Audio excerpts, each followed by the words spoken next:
It's cold. I have a cold. My voice is in and out. We have a lot to discuss. Should be an interesting show today on the Rangers DLLS podcast.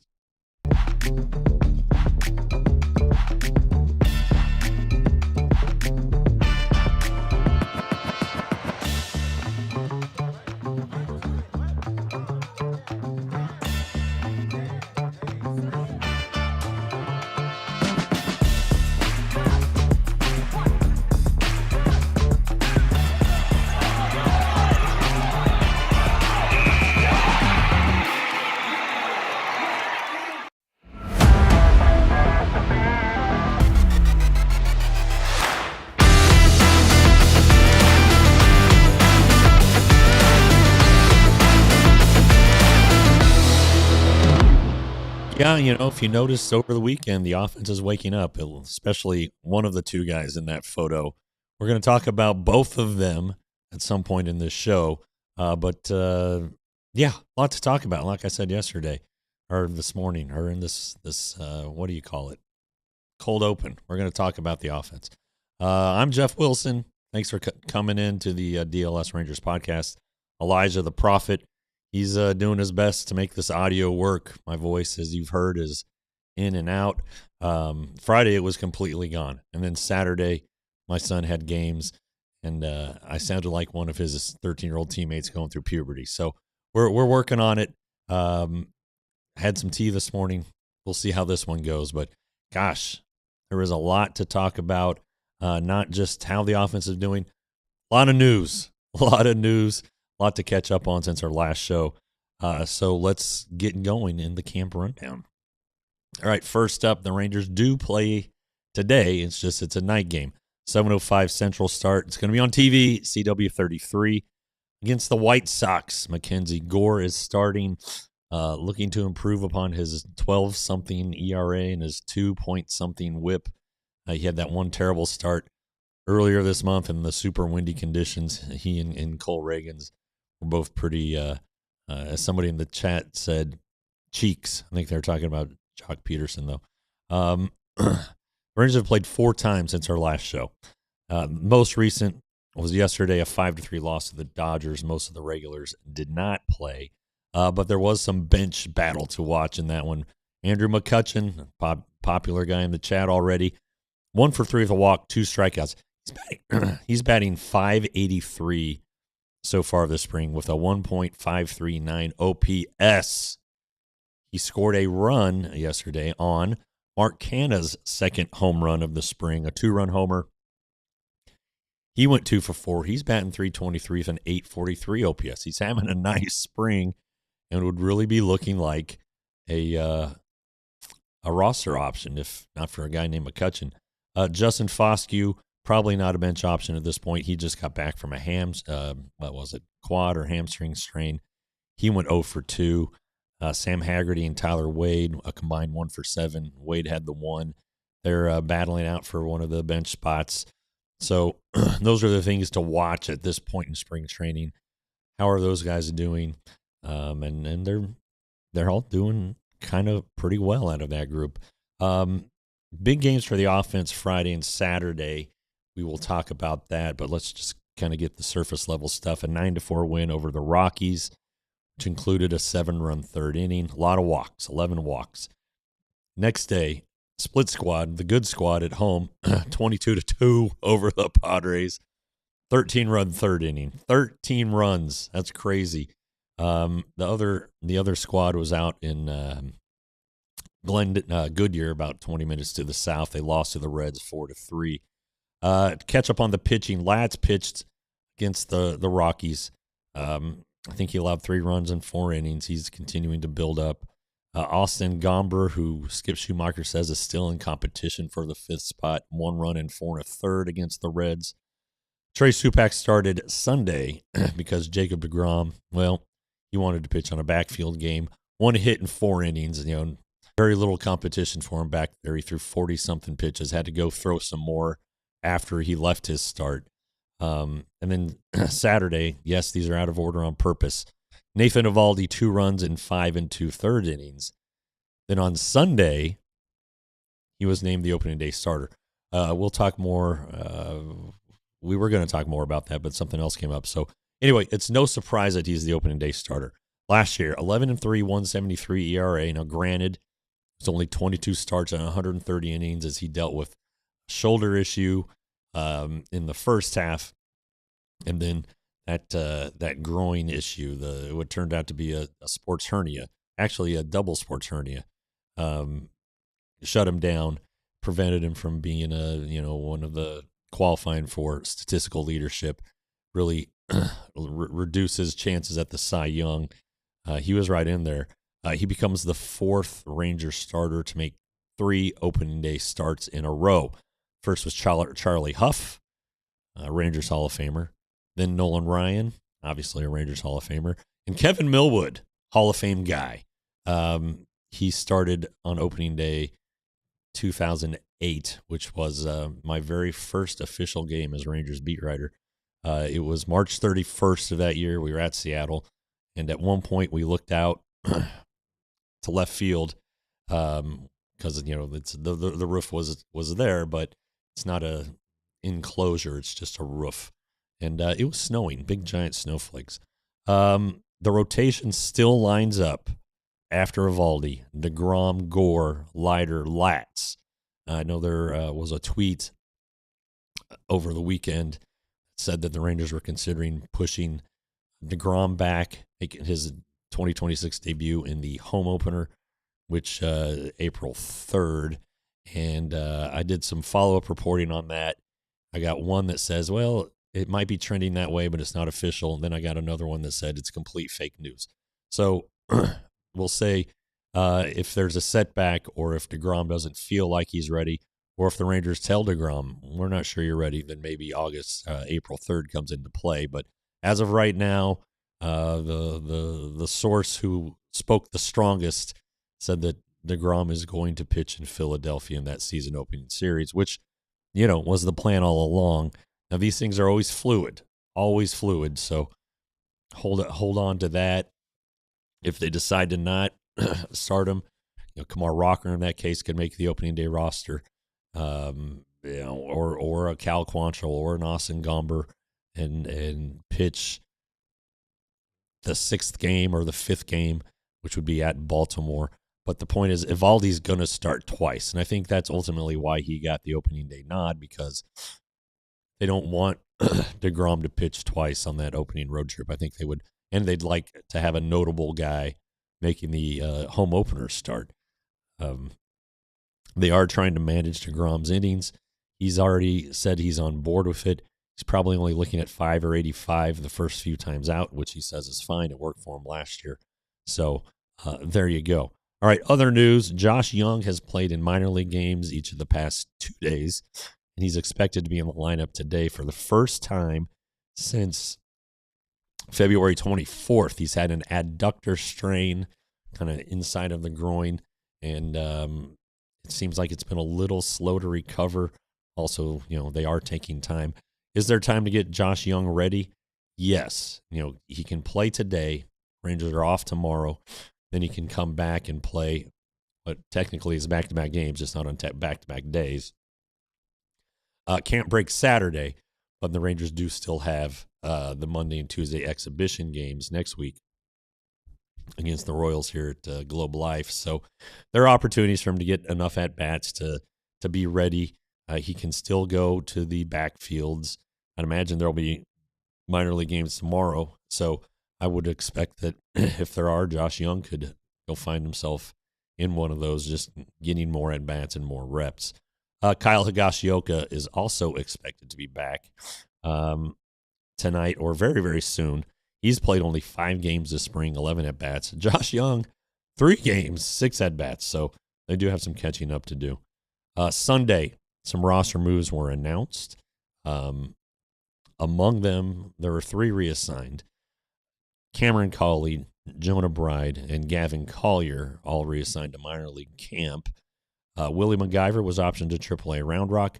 Jose Corniel, who had a late start to spring because he had a dead arm, he was optioned to Frisco, which is kind of interesting.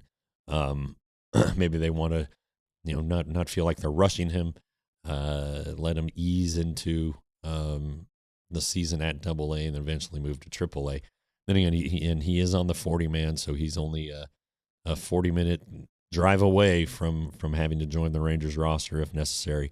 And then one other transactional move. Alexis Diaz cleared waivers and was assigned outright to AAA Round Rock.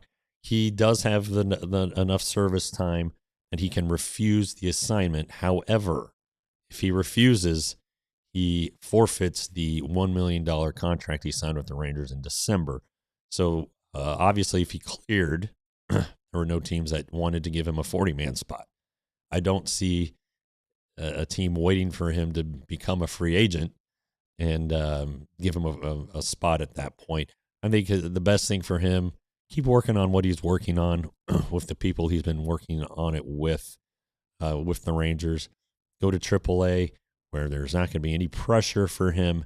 He can work on things, ease his way back into what the Rangers are still, I guess, hopeful is the form he showed a couple years ago with the Reds as a closer and an option, in the late innings.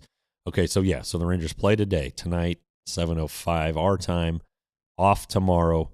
Then they have night games Wednesday, Thursday, and Friday, and then can't break Saturday with a day game. It's a day game for now. Hot temperatures are expected in the Phoenix area, like sizzling hot. The high temperatures for Friday and Saturday, 106 Friday, 105 Saturday. So those night games have actually been pushed back an hour. Maybe it'll help. It's not just the Rangers doing this. It's teams all across the Cactus League who are doing it.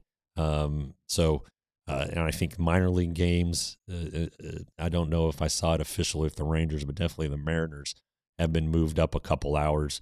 So I would imagine that these Rangers are following suit. I remember it was one of my first springs. It was either the first one or the second one where there was a really hot stretch at the end of camp. Back then, though, it was like the last week of March and the first week of April. So I'm not sure. This seems unusual to me. It's going to be hot here this week, too, at the end of the week after this BS cold day today. So we'll see how that one plays out. I will not be packed. I am going back to Arizona tomorrow, Sports Zone. So going tomorrow, getting there tomorrow night so I can get up and do the show Wednesday morning at 11 their time. So we'll see about that. And then we have one more camp rundown thing here that's planned. We may have to fill a little time after that. But Brandon Nimmo, when he joined the Rangers, wanted number 24. However, it was occupied by Michael Hellman, who doesn't have a ton of service time and probably would have happily and probably in his mind did happily surrender his number to Brandon Nimmo, taking 23, which, you ask me, I don't know. If you're a Willie Mays fan, you like 24. If you're a Michael Jordan fan, you like 23. My point being, they're both good numbers. But anyway, Nimmo did not let Hellman's act go unpaid. Take a look at this. Yeah. All right, we're gonna go give this. We're gonna go give this to Hellman. A little thank you present for the number.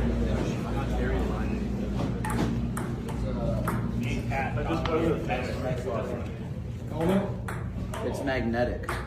No. Yeah. No. Here you go, buddy. Oh, Yeah. seriously. Yeah. Oh! What number? Thank you. Thank you for. Thank you for. Dude, I appreciate it. You didn't have to do that. Open it! Gotta see it. Unfortunately, we didn't get the money shot, which is what kind of Rolex was that? I looked at the Rolex website. Prices range from like $6,000 or $7,000 on the lower end to one that was $102,000. I'm going to guess he didn't get the $102,000 watch, but probably something in the 20 to 30 range would be my guess. Something that Michael Hellman probably wouldn't buy for a couple more years, to be honest. So nice gesture, and you see that happen a lot.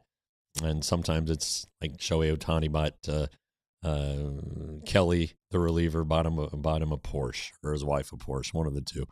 Anyway, pretty cool deal. Good guy, that Brandon Nimmo. All right, coming up in segment 2, we're going to talk about that offense we touched on at the top of the show. And first, though, hear from our friends at Wild Fork Foods and Shady Rays. It's time once again, folks, to hear about our friends at Wild Fork Meat and Seafood Markets. There are 9 DFW locations. I drove past one the other day in Las Colinas. We're on our coming back from Henry's a baseball tournament up there in Melissa, and all of a sudden, right off of 161, I looked up and boom, there it was. They're closer than you think, even if you live on the south side like me, the west side, where 2 more locations are coming in the near future. So why Wild Fork Food? Well, because they have everything you could possibly imagine. They have it there. The basics, they have the kangaroo, they have the buffalo, wide variety of cuts from different parts of the world. Don't forget about the seafood and the side dishes that they offer too. So go to wildforkfoods.com. You can become a member there, $29 for a year, and you can get free same-day or next-day delivery. Go see our friends, Wild Fork Meat and Seafood Markets. Speaking of friends, these guys have been our friends for a long, long time. We're talking about Shady Rays. You go to shadyrays.com and use the code DLLS35. You get 35% off polarized sunglasses. And if you use SRDLLS, you can get 40% off 2 pair of polarized sunglasses. So why Shady Rays? Well, Shady Rays is affordable, high-quality items, and their return policy is unbelievable. If you lose your sunglasses, you just lose them. They'll replace them, no questions asked. You can't find a better deal out there, whether it's in sunglasses or anything else. I mean, honestly, how many times do you hear about something like that? You lost it? All right, here's a replacement pair for free. So go to, shadyrays.com. Over 350,000 5-star reviews. This place is legit. shadyrays.com, code DLLS35. All right, guys, I saw a question about Blaine Krim from Brett. And, of course, as president of the Blaine Krim fan club. Last I saw, and this was recently, I think he has a strained oblique, or he tweaked an oblique. So I don't know if he's going to be healthy enough to make the roster. He is, he should. I mean, what do they have to lose? And he showed a little pop for him last year. All right, on to the offense. And we all know how bad the offense was last year. We all know how bad certain players were last year, or how maybe some of them tailed off or were injured or both or whatever. And I think we're seeing, if you've been paying attention, good things from the offense. Now, look, 2 games in particular last week, the 9-4 win over the Rockies, and then the 22 win over the Padres. The Rangers want to be able to beat teams in a variety of ways, and they did that in those 2 games. The game against the Rockies, 11 walks. The Rangers took 11 walks. They took 4 of them, in a 7-run third inning, which also included a sacrifice flies, 1 sacrifice fly, and 2 home runs. I'm sorry, 2 doubles, no home runs. So they scored 7 runs without hitting the ball out of the ballpark. They grinded out at bats. They were patient. They waited for their pitch. When they saw their pitch, they hit it and did something good with it. But selfless at bats, which are a tenet in Skip Schumacher's offensive philosophy that he wants to implement, and he's seeing the signs. Now, 24 hours later, against the Padres, 22-2, 7 home runs in that game, 2 by Brandon Nimmo. 4 of the 7 home runs came in a 13-run third. Josh Smith hit a grand slam. Then Duran, Langford, and Seager also homered. Duran, 2 homers for those paying attention. He also doubled in that inning. 18 batters batted in that inning. Evan Carter made 2 outs. But there are also 3 walks. There was a sacrifice bunt by the aforementioned Willie MacGyver. He also drew 1 of the walks. Look, I don't know what's ever going to become of Willie MacGyver, but the guy knows the strike zone. He's one of the team leaders in walks. He also is really, really good with the ABS. And again, he's going to be the first man up if there is a an injury to Jansen or Higashioka. Common thread. Well, this is kind of a low blow. The common thread in those two games is that Jock Peterson did not play in them. He is batting 173 this spring after going 1 for 4 Sunday with 3 strikeouts. All right, sorry about that.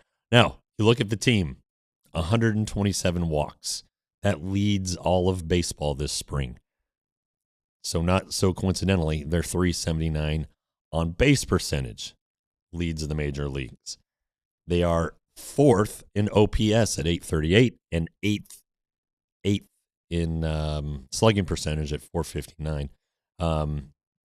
2025, we were like, well, spring training stats don't matter. Okay. In 2025, spring training, Rangers 103 walks, which was 27th.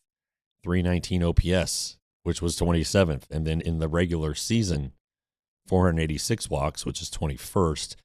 And then a 302 on base percentage, which is 26th. So maybe there's a correlation here. I said it a couple weeks ago. I'm saying it again right now. Offense is doing the things that the Rangers want them to do. Their situational hitting. It's pretty interesting to listen to a batting practice. The second round typically is when Justin Veely, whoever is behind the cage, the hitting coach behind the cage, will yell out, or not yell out, but he'll say, "Hey, infield in, 1 out, runner at third," or 2 out, 1 out, runner at third, infield back. Just things like that to get these guys thinking what they need to do. 2 strikes. It's not just get them over, get them in other way. It's really detailed stuff. It's interesting to see how they're doing it. So it's in their mind. It's in their mind more than maybe it has been in the past. And Skip Schumacher, if you'll remember, I brought it up to him my last trip, and I said, is it coincidence that these things are happening? He said, I do not believe in coincidence. It's happening because they're practicing it, they're working on it, and they're buying into it. So that's awfully, awfully important. It's a good thing to see. We all know that now Globe Life Field is an extreme pitcher's park, and the metrics suggest that the Rangers aren't going to be hitting a bunch of home runs. So you got to find a lot of ways to score. And they're doing that this spring. And again, it's spring training. So we have to wait and see how it plays out once the games start to count. How many of these walks are the Rangers drawing against guys who aren't going to make their other teams, or guys who are going to be in the minor leagues? All those things kind of matter. And, you have to kind of comb through offensive performance individually and as a team with that. But on a whole, things are definitely better. I think we can say that. Things are definitely better. Look out. It's Jax asks, how are our offensive upgrades? How many of our offensive upgrades have been because we dropped Semien, Heim, and Adolis? Well, I think you might be onto something. I mean, Adolis' replacement right now is Brandon Nimmo, who's doing terrifically. The Heim situation, Higashioka, I haven't really seen it yet. Jansen's been fine. He's hit a couple home runs. Semien, if Josh Smith is his replacement, then holy smokes, we'll get to Josh Smith a little bit later in the show. But what a spring he's having. Kirdua, they're smiling and having fun from what I've seen so far. I agree with you on that, and so did Ross Fenstermaker. I don't know if you saw the Q&A yet that I put out. I want to say Friday, maybe it was Thursday night, and tweeted it out Friday. Anyway, he talked about the mood and the vibe and how everyone seems to be, kind of in a good mood. And again, as Skip said, when these guys get to the field every day, he wants them to want to be there. He wants the workplace to be fun. That's a big deal. If you've ever worked at a place where it sucks, you understand. And so that's an important part of this whole thing. But when you look at the offense, the guys who are doing it, again, we'll get to them a little bit later, but like Wyatt Langford. Wyatt Langford is leading baseball this spring in hardest average exit velocity. He has 4 home runs. He's walked as many times as he has struck out. Josh Smith, he has 4 home runs. 2 more that didn't count, right? 2 more that didn't count in that game against Brazil. You could say he has 6 if you want to. He has 9 walks and 7 strikeouts. So selfless at bats, understanding the strike zone. All those things are adding up. And Janet asks, even if against minor leaguers, isn't it still a confidence builder? Sure. And it's also something that you could say, let's say early in the spring schedule when the starters were headed out to the golf course or headed home or whatever while the game was still being completed. And the Rangers minor leaguers were facing, let's say the Reds minor leaguers. If they were still drawing walks and still being smart, it's something that they want to trickle down throughout the organization, not just the big league club. They don't want guys who are the next wave down there at AAA just, swinging for the fences. They want the understanding and the philosophy to be organization-wide, not just something that's happening at the major league level. So, yeah, for sure. And it's got to make you feel good. And I'm sure that guys who are big leaguers and getting at bats against minor leaguers, which did happen in that Padres win. Brandon Nimmo's second home run of the game in that one was in the 5th inning against a guy who was probably not going to make the Padres roster. You still have to find the pitch you want to hit. You still have to be disciplined enough to know the strike zone and to not swing at those pitches. So if the chase is down, the contact rate's going to be up. If the chase is down, the walk rate's going to be up. There's just good things that are going to happen. You're going to be ahead in counts as a hitter. You're going to get your pitch more often. So it is a building block, and it's been interesting to watch this spring. It really has been. And there's Cordua. Garcia spring stats with the Phillies: 192, 364 on base. All right. 5 hits, 0 home runs. Or is that or are you doing anyway, that's not very good. Chase says Garcia, Simeon, and Heim are all hitting under 200. Look, I mean, it's hard to get rid of guys who were fan favorites and who were key parts of the best moment, the best season in franchise history. But it's also a what have you done for me lately business. And if you're not producing, you're going to get moved out. So kudos to the Rangers. Now we got to let it play out because, again, I'm sure that those 3 hitters will tell you, spring training doesn't matter. I would hope that Wyatt Langford and Josh Smith say spring training doesn't matter. That when they get to opening day, March 26th against the Phillies, they reset, but they keep the same mentality. I mean, they're not facing, beer league softball pitchers. They are facing velocity. They are doing the things that they need to do. And again, as the Rangers try to overhaul their offense and try to find run production to go with what they believe is going to be a great starting rotation, it all comes down to the offense. Even Jeff Passan, as he did his season preview and did a comment on every team, he actually picked Mackenzie Gore as the key player for the Rangers. But he said the Rangers rotation is going to be good. He said if they hit, the Rangers are a playoff team. And you know what? If you look at last year, if the Rangers offense had just been league average, they would have been a playoff team. And if you get into the playoffs with DeGrom, Eovaldi, and pick one of the 3 fifths, the next 3 starters, whether it's Leiter or whether it's Gore, maybe Latz has a breakthrough, maybe Kamar Rocker. If you get into a short series against the Rangers and you have to face, in a 5-game series and you have to face 4 really, really good starting pitchers, you're going to like that team's chances. I mean, look at the game last night that we'll get into. Great pitching on both sides, and ultimately it turned out that Team USA had the better pitching. Don't mention the call yet. We're going to talk about it in batting cleanup. But first, we are going to talk about a few things you guys can do to get more involved in the DLLS community and show your support for your favorite teams. We'll talk about that right after this. All right, guys, Supporters Club time. I think I'm due for a video. I am headed back to camp. Maybe we can find something back there that's a little more interesting to talk about, or maybe I can do a special Supporter Club season preview video.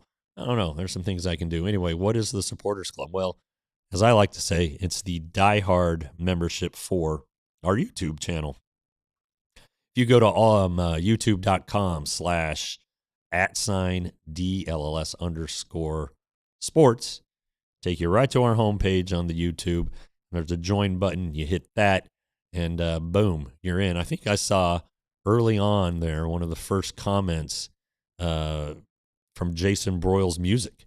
Jason Broyles has become a member. Well, that's awesome, Jason. And you know what? I'm going to go check out your music. You seem like my kind of guy, just judging by these things. So let's check that out. Jason Broyles Music on Instagram and on Facebook if you guys want to go check it out. So anyway, thanks for doing that. So yeah, and a lot of you guys are already members of the Supporters Club, which we appreciate. And then a lot of you have your merch, I'm guessing, but there's always room for more, right? Always room for more at store.allcitynetwork.com. And, we've got more than 50 shirts. We have sweatshirts for, cold days that come out of nowhere like this. We have these hats. This is one of the 5 hats. There you go. There are our New West styles. I don't know if they're new anymore, but we'll call them New West. If you're a diehard, you get 20% off your purchases. And then, hey, you can still get the free shirt when you become a diehard. We can talk about ways to do that, but that's a hell of a way to do it right there, the spring training sale. So store.allcitynetwork.com to get your merch. All right, let's play a little game here, guys. Buy or sell? And I think a lot of your questions that you're asking in the chat will get answered here. I'm not going to say I didn't have anything else to talk about because I did. Kind of throwing it all in here now, kind of a season preview, kind of what to look for the last week of spring training situation. All right, first up on the buy or sell. Are you guys buying or selling? I think this is an easy one. Josh Smith as an everyday second baseman. We know who he's replacing. Marcus Semien, a 3-time third-place finisher in the AL MVP in his career, guy who hit 45 home runs in one season, a guy who helped the Rangers win the World Series, a guy who won the Gold Glove last year. Josh Smith, who is looking to be at one spot for the first time in his career, a position he really hasn't played that much of. And we know about his second half and how that kind of tails off. So are we buying or selling Josh Smith as the everyday second baseman based on the information that we have? I am with you guys. I am buying that one. I think he can play every day against lefties or righties. I think he'll get some games off against tough left-handers. It's a good way to keep whoever the backup second baseman is, keep him fresh or at least seeing pitches and getting at bats. I think at this point, it's going to be Ezekiel Duran. Although Sam Haggerty can also play second. He's played a lot of second recently. So let's go ahead and agree. We're all buying that one. All right. Next up, and this one's a little trickier. Are we buying or selling Evan Carter as an everyday outfielder? Buy or sell? Little evidence here. Skip Schumacher says that Evan's kind of trending that way. He's faced a lot of lefties this spring. So, the Rangers have too. And he's hit the ball hard against lefties. He's had some success, more success than he's shown in the past. I don't know. I don't know if I'm buying that one yet. I'm willing to give him a trial run. Okay. I don't even know if he'll be in the opening day lineup. The Christopher Sanchez, and I'm assuming the Phillies are going to do Jose Luzardo in that series. So that's 2 pretty badass left-handers. Will Evan Carter face any of them? I don't know. Prospect Time doesn't trust the back. Cordua is selling. Janet, always positive, buying on Carter. It's a tough one. I want to see it first, but I am willing to give him a chance. So I'm not willing to go every day yet. All right, this is the big one, I think, for most of you guys. Will Andrew McCutchen replace Jock Peterson as the everyday designated hitter? Everybody's going to answer by on this, and I know that's the case. You know, it kind of answers the leash thing, and it might be for me a similar answer to my Evan Carter philosophy there. Do I think Andrew McCutchen should be the everyday designated hitter? I do. I do think that. Do I think the Rangers think that? Maybe. Do I think the Rangers are going to do that? Not to start. I think that, just as we're getting our hopes up on Josh Smith and Wyatt Langford about their brilliant springs, we're really, really down on Jock because of his terrible spring, which follows up his terrible season. He makes a ton of money. So I think the Rangers are going to give him a chance to face right-handed pitchers as the DH. But the leash could be short. It really could be. If they aren't seeing what they need to see, they say they are. Skip Schumacher said the other day, he's trusting this veteran going through his process, and the at-bats have been okay. And, he did walk twice Saturday while with against the Reds. But I'm still not sure how this whole Peterson thing is going to play out. And then McCutchen's been great, right? Is it just a spring thing, or is he struck on something? Is the competition bringing the best out of him? I am going to. My mind, I'm saying buy. No, my heart, I'm saying buy. In my mind, I'm saying that the Rangers are going to let it play out before they decide to sell on Jock Peterson. All right, next up, Wyatt Langford. Will Wyatt Langford finish in the top 5 this season in AL MVP voting? Like I said earlier on, he has the highest exit velocity in baseball this spring, 1548 OPS, 4 homers, 4 walks, 4 strikeouts, 12 RBIs, 2 doubles. Can play left field or center field. And he was, a 5.6 WAR player last year with an average at 241. He was hurt. He was on the injured list 3 or 4 times last year. Can't have that. Everybody thinks he's going to steal more bases. So I think, top 5, that's lofty stuff, man. That's Aaron Judge, Bobby Witt, Jose Ramirez, that type of company. It looks like everybody is saying buy. If he's healthy, I'm a buyer. So I think that's with the caveat. If he's healthy, I'm going to buy on that one. Jake Berger at first base, everyday first baseman. Are we buying or selling based on the evidence at hand, which has been pretty good? He's had a pretty good spring. Buy or sell Jake Berger as the first baseman? The answers are trickling in slowly on this one.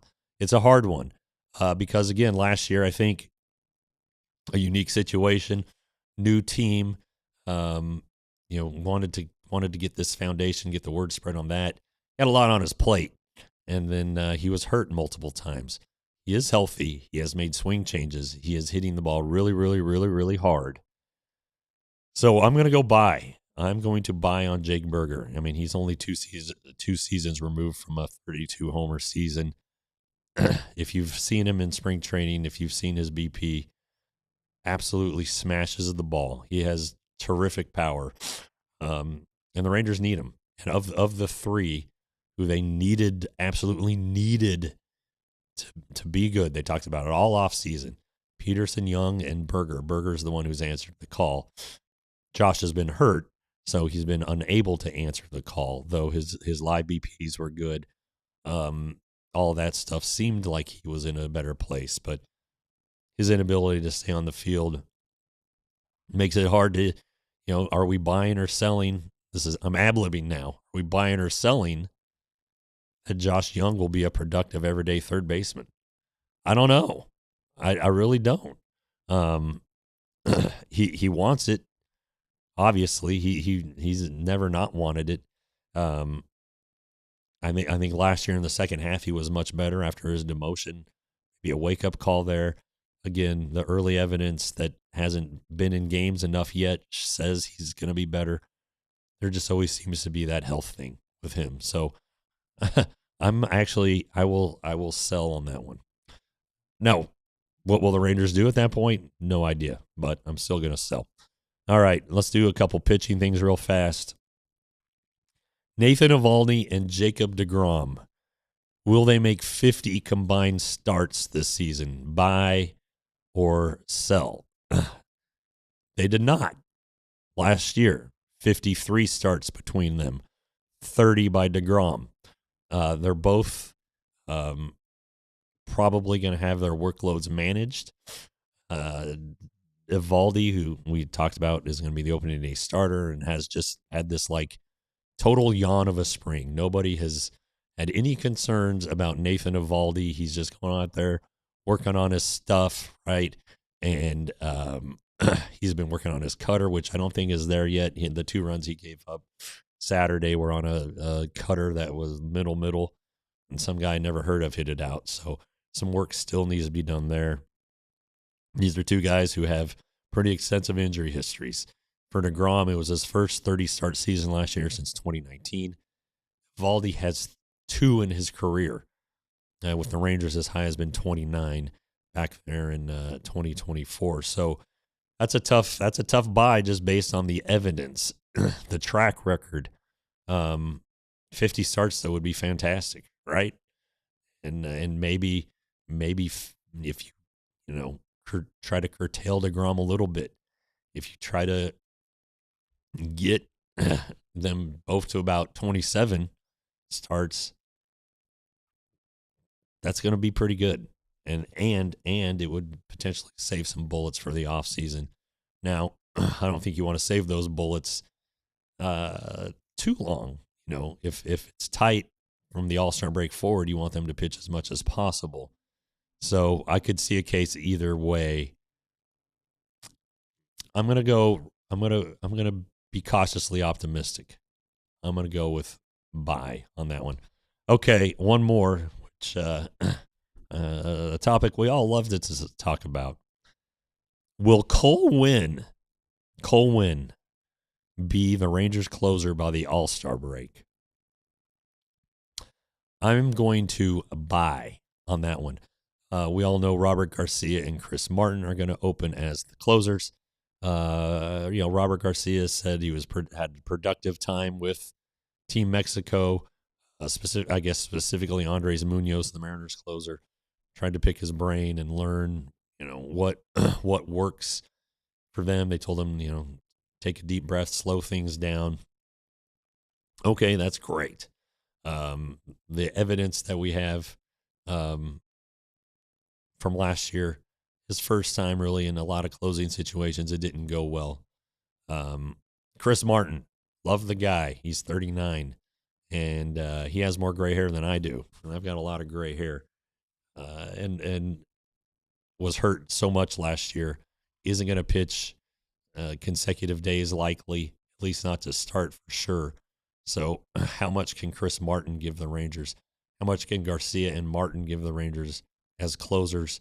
Look, Cole Winn's got a bunch of pitches. He throws harder than those 2 guys. Had a baby recently, and I think that's going to change his perspective a little bit. I'm going to go with buy on that one too. I do like Cordua hedging on buy, but I feel like it'll be Spores. I hope you're right. He had a scoreless outing the other day.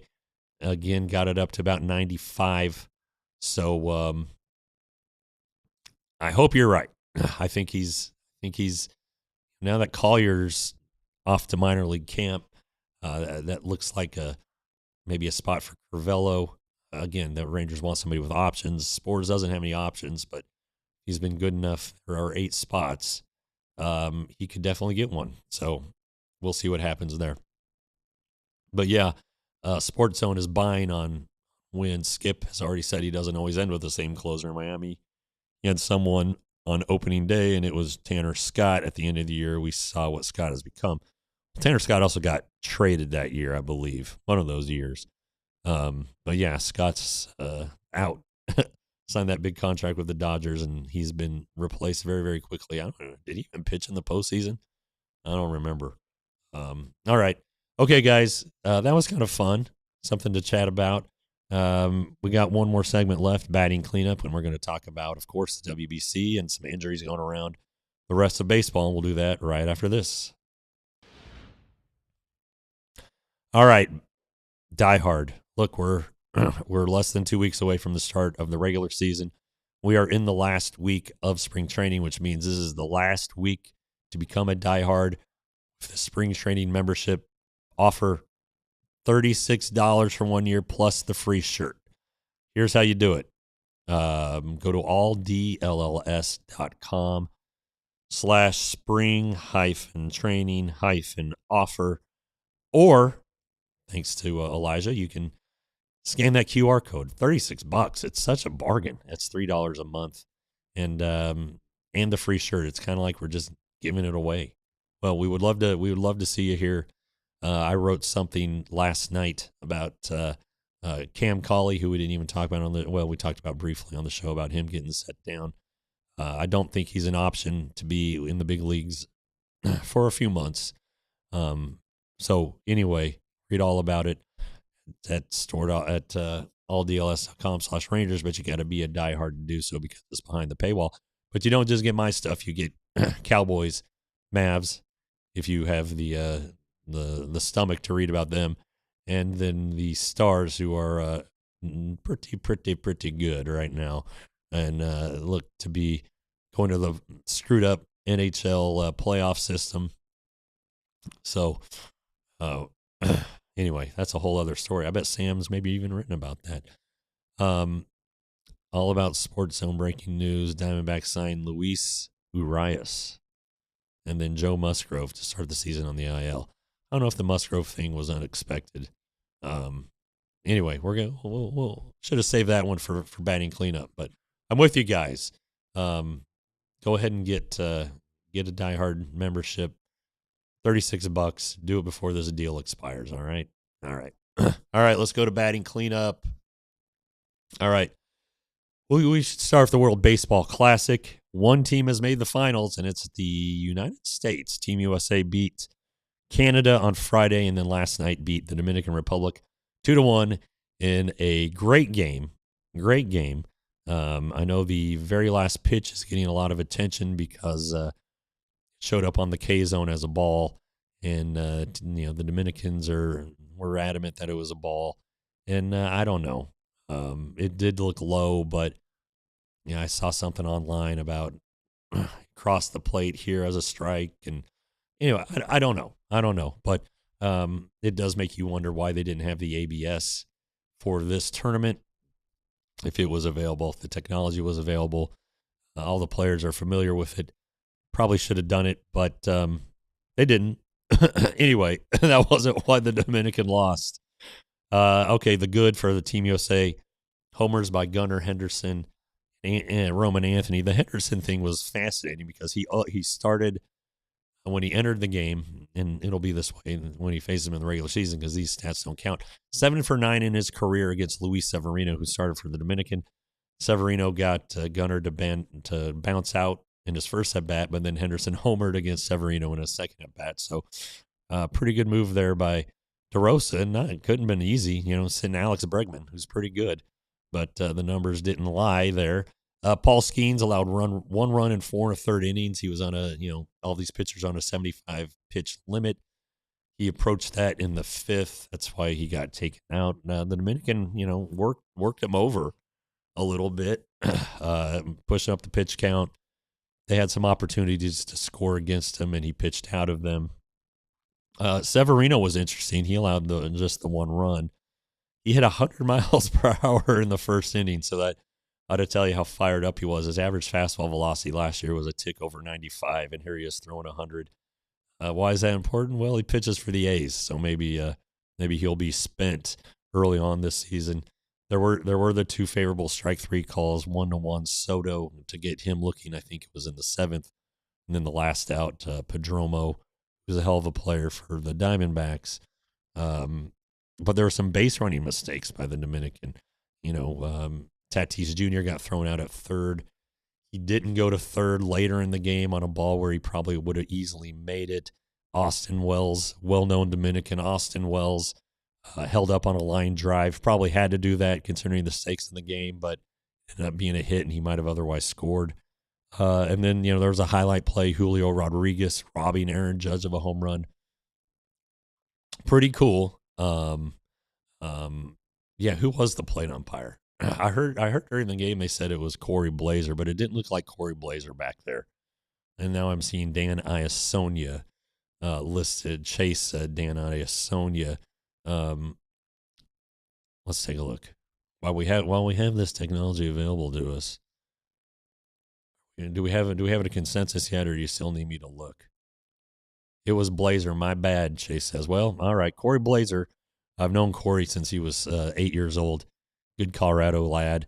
He does have a big strike zone though, so that kind of stinks. But it didn't look like his strike call though. It really didn't. I thought he had a different looking strike zone. He's allowed to change his mechanics. Anyway, yeah, we'll see if that comes into play. The ABS next time in 2030. So anyway, Team USA in the finals where Nolan McLean will pitch. He's the Mets guy. And they will face either Venezuela, which upset Japan, or Italy, which whipped Puerto Rico. Aaron Nola is going to pitch tonight for Italy. Not Michael Lorenzen, as the initial thought was.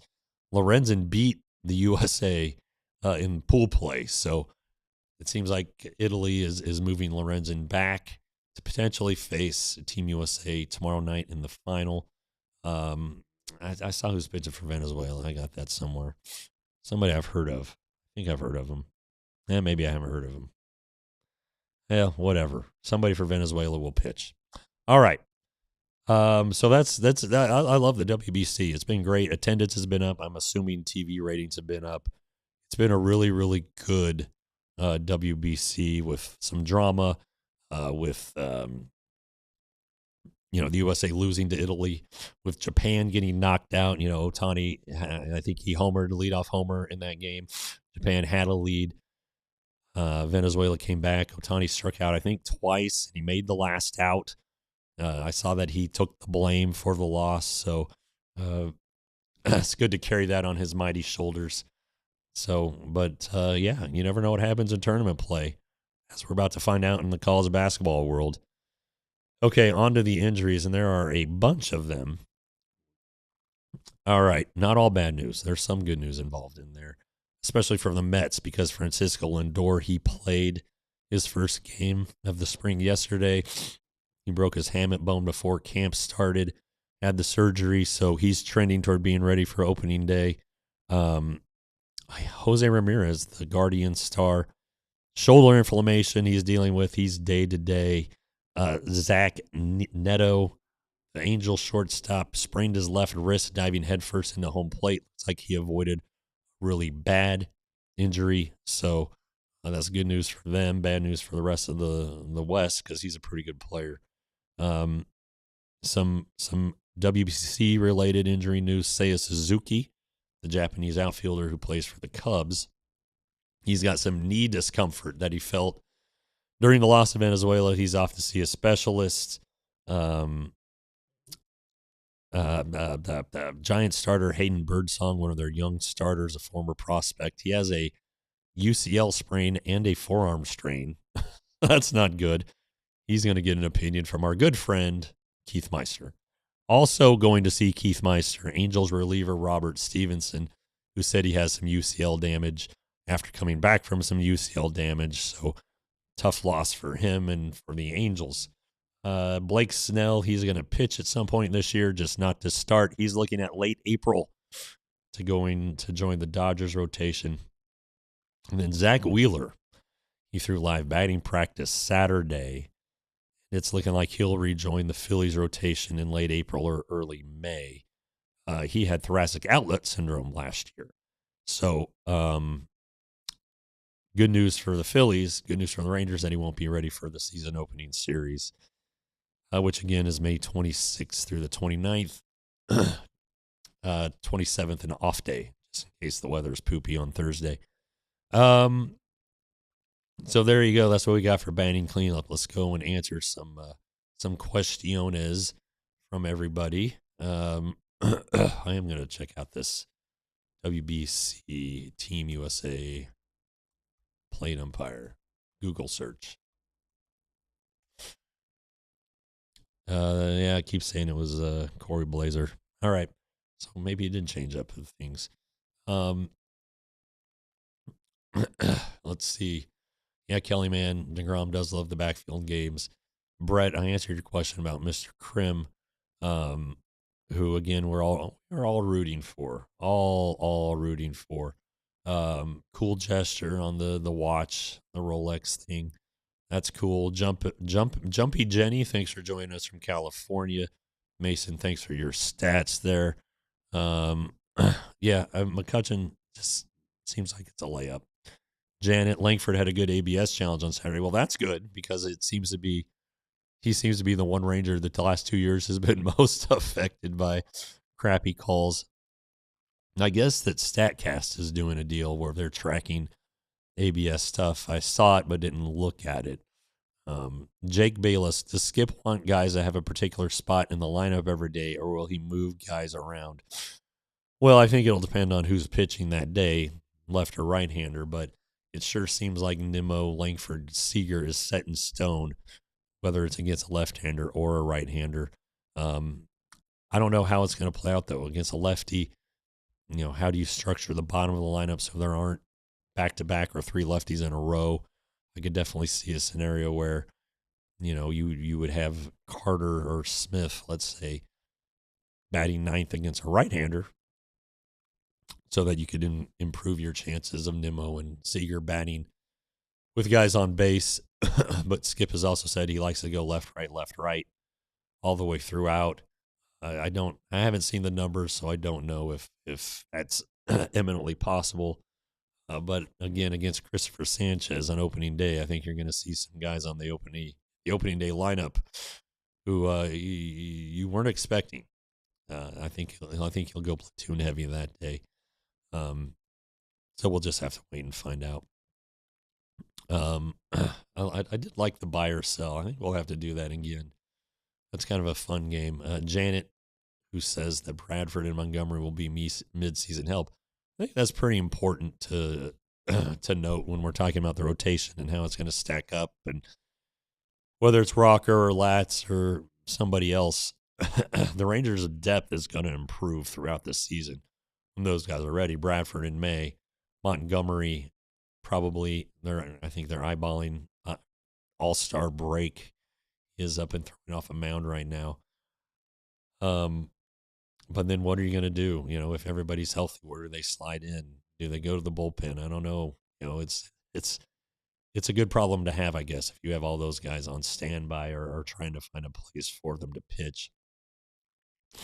I think Latz would be the one most likely to be moved to the bullpen with Bradford's return.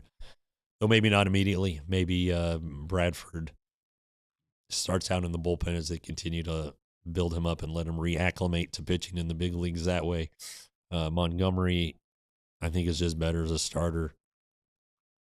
He hasn't had a ton of bullpen experience, and what he had with the Diamondbacks didn't go great. Janet's also polling for Haggerty, I still think is on the roster. Curious about his at-bats as a left-handed hitter, because he doesn't hit right-handers as well. He's hitting well this spring, so I'm assuming he has some hits against righties. And if so, does that eliminate the need for a left-handed bat on the bench, which I don't really think they need anyway, especially if they go strict platoon. But like if you hit for Carter in the sixth, let's say Carter bats against a left-hander, but you decide you want to hit for him in the sixth in a leverage spot. That spot comes up again in the eighth against a right-hander. Do you want to have a lefter on the bench?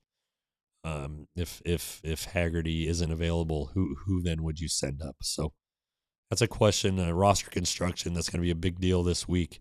It's going to be what a lot of our questions are about. I fly out tomorrow night. get to my Airbnb at night. Will not be going out because it's St. Patrick's Day, which we all know is amateur hour. I will be in camp Wednesday. We're going to have a show Friday, Wednesday and Friday, 1 p.m. regular time because they're night games. The clubhouse won't be open. I won't have any issues doing it at our regular time. All night games this week. Keep that in mind. All night games this week until camp breaks Saturday. Keep in mind the possibility of an emergency podcast Saturday, depending on how much volume, how much roster news we get early before the game. So a lot happening this week at DLLS. Don't forget to become a member for that low price. And we'll see you Wednesday when hopefully my voice is back on the DLLS Rangers podcast. We all silly like the mayor.